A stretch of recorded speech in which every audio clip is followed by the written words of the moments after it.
In the barren wasteland that now remains of civilization, Max Rokitansky rides, but not for long.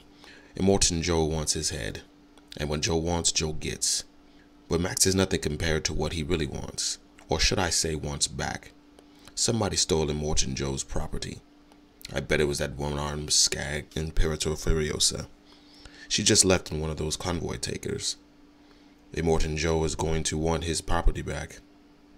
They are his property after all. Art at the Movies reviews Mad Max Fury Road, directed by George Miller, starring Tom Hardy, CHARLIZE THERON, and Nicholas Hoult. So what you need to know is this movie is balls to the wall action to the ojos. If you're not familiar with the previous 3 films, I'm going to break it down for you. The first movie, Mad Max, is basically Max's origin story. The following 2 movies, Road Warrior and Mad Max Beyond Thunderdome, are more like a day in the life of Max in this crazy post-apocalyptic world. This movie's really no different other than the fact that Max is not really the main character.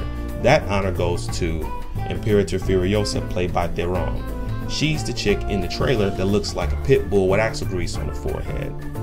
To be honest with you, that's basically exactly what she is. Pretty fucking badass if you ask me. She even holds her own in Max's eyes. But more on that later. The villain of the film is Immortan Joe, not to be confused with Immortal. Don't know what dictionary the Australians are using, but that's what they call him. And he's pretty tight in his own right.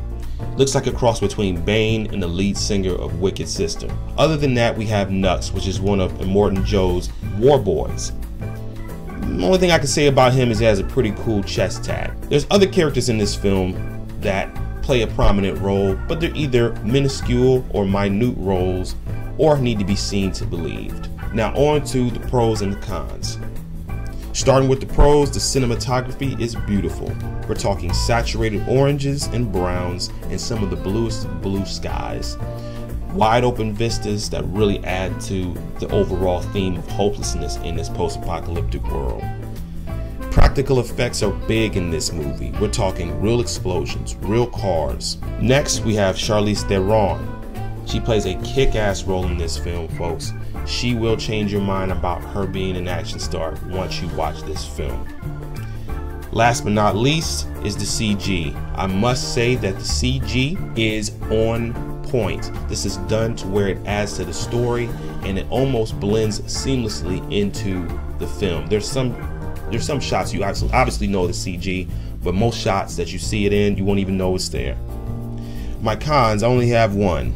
That George Miller is not directing Batman vs. Superman. Alright folks, if you liked the review, please subscribe, hit the like button, and I will see you next time.